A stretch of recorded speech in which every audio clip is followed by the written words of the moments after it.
During the time of pandemic, we've heard much about essential workers. What is essential for our workforce?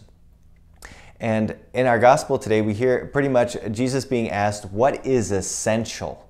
What do we absolutely need to know about the gospel? What are the commandments that we absolutely have to follow?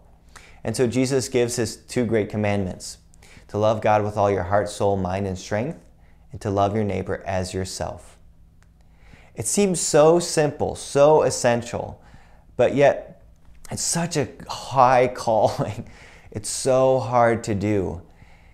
And I think during this time of pandemic, each of our lives has been affected by this coronavirus.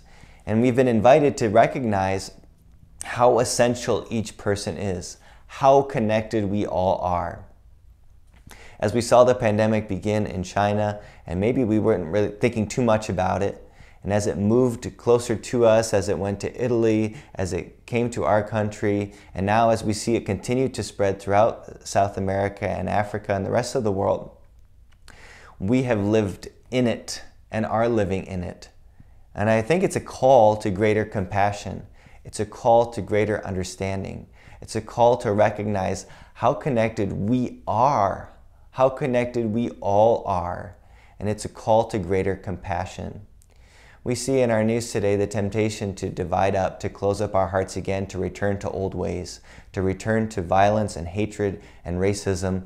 But how are we being invited during this time, because of this pandemic, to see each other differently, to see each other with different eyes? We are being invited during these days to see how each of us is essential.